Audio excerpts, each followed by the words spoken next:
देखो, I am not a gamer and इसका कारण ये है कि मेरे पास कोई एक ऐसा गेमिंग पीसी नहीं है जिसमें मैं एक प्रॉपर्ली ट्रिपल ए गेम्स को खेल सकूं। और जो मोबाइल गेमिंग होती है वो मैंने 3-4 साल पहले छोड़ दी थी। मतलब उसके बाद मैंने कोई ऐसा गेम प्रॉपर्ली खेला नहीं था। अप अंटिल नेटफ्लिक्स डिसाइड करता है कि वो RDR1 को iOS के लिए लॉन्च कर देगा कि जब आप अगर आपके पास सब्सक्रिप्शन है नेटफ्लिक्स का तो आप उसको ईज़िली खेल सकते हो अपने iOS डिवाइसेज़ में। तो तब जाके मुझे एक प्रॉपर ट्रिपल ए गेम का एक्सपीरियंस मिला जो कि था रेड डेड रिडेम्पशन 1। अब वो मेरा सबसे पहला इंट्रोडक्शन था western content western art form को लेके। मतलब you know that cowboy and gunslinger वाला जो पूरा कॉन्सेप्ट होता है वो सारी चीज़ें मुझे उस गेम से पता चली है। और मेरा 90% एक्सपोजर जो था वो वहीं से आया हुआ है। और बाकी सारा वो जो मीम्स बनते हैं पॉप कल्चर में वो सारे। अब इसके बाद मैंने डिसाइड किया था कि भाई किसी न किसी दिन मैं सारी की सारी वेस्टर्न मूवीज़ देखूँगा। एटलीस्ट जो पॉपुलर मूवीज़ हैं जिन्होंने वेस्टर्न जॉनरा को इतना ज़्यादा इम्पोर्टेंस दी एंड वो निखर के आई as one of the greatest films to ever made. And मैंने डिसाइड किया कि भाई स्टार्ट करते हैं जो ज़्यादा पॉपुलर है। और सबसे ज़्यादा पॉपुलर ऑफ कोर्स तुम्हें भी पता होगा शायद से, जो कि है सर्जियो लियोनी की डॉलर्स ट्रिलॉजी। एंड ये मैंने देखी तो इसके बारे में मैंने सोचा कि यार एक वीडियो बना देते हैं because I really loved all the 3 films. I think मैं वीडियो में थोड़ा ज़्यादा तेज़ बात कर रहा हूँ तो थोड़ा सा स्लोली मूव करते हैं टॉपिक्स की तरफ।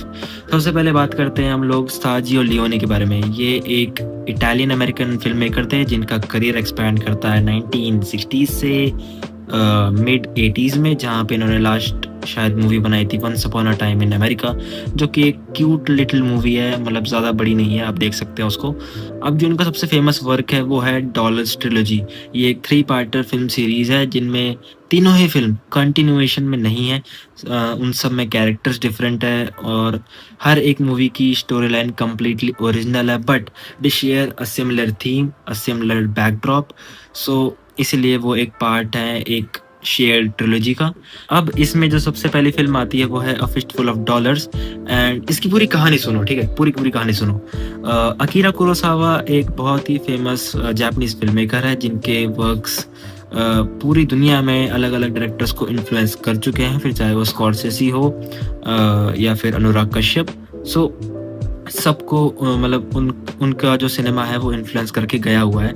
इन्होंने काफ़ी फ़ेमस फ़िल्म्स बनाई है जैसे कि सेवन सामुराई, जिसका जो आगे चल के इंस्पायर करती है हमारी कौन-सी मूवी है यार?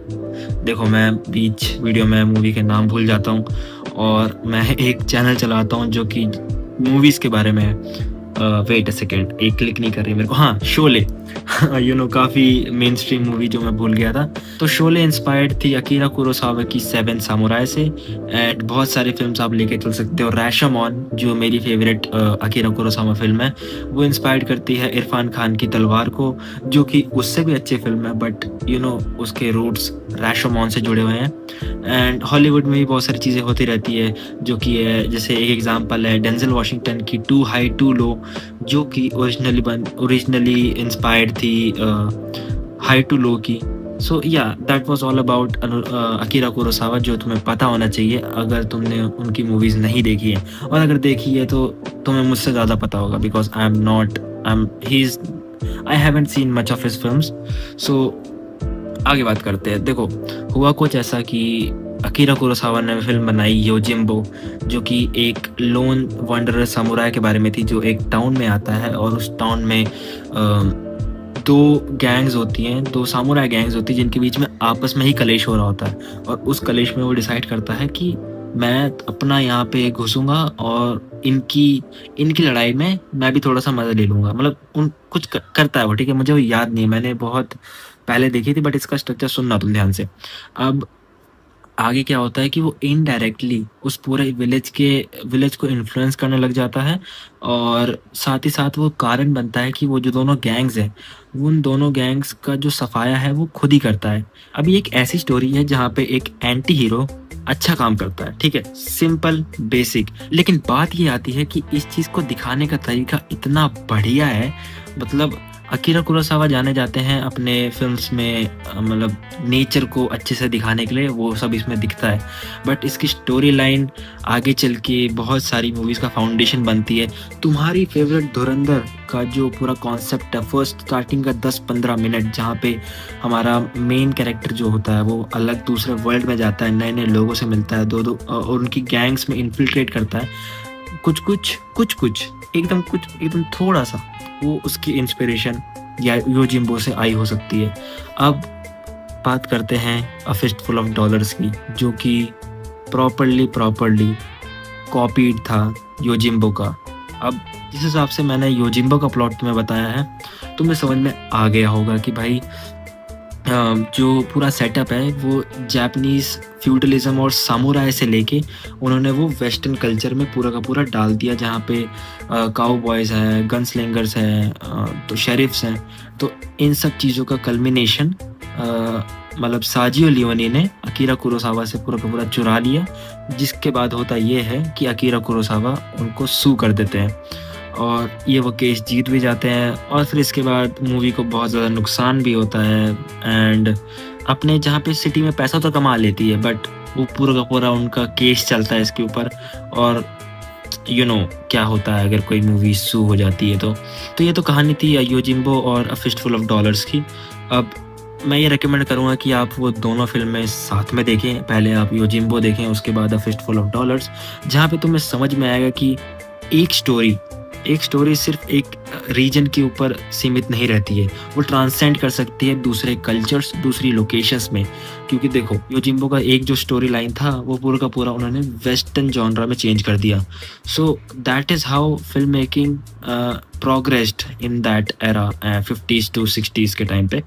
सो ये तो थी पूरी की पूरी कहानी। अब मैं थोड़ा-सा क्वालिटी के बारे में बात करता हूँ, जहाँ पे टेक्निकली देखा जाए तो योजिम्बो एक फार सुपीरियर मूवी है, बट जो एंटरटेनमेंट वैल्यू आपको अ फिस्टफुल ऑफ डॉलर्स प्रोवाइड करेगी, वो आई डोंट थिंक सो योजिम्बो कभी भी कर पाएगी। बिकॉज़ 60s के दौर के हिसाब से जो सिनेमेटोग्राफी यूज़ करी गई है, वो बहुत हद तक ड्यून को इन्फ्लुएंस करती हुई समझ में आती है। हालाँकि ड्यून का अलग नैरेटिव चल रहा होता है, वो ज़्यादातर अपनी inspiration Lawrence of Arabia movie से लेती है, जो कि एक बहुत अच्छी मूवी है, छोटी-सी मूवी, आप उसको देख सकते हैं।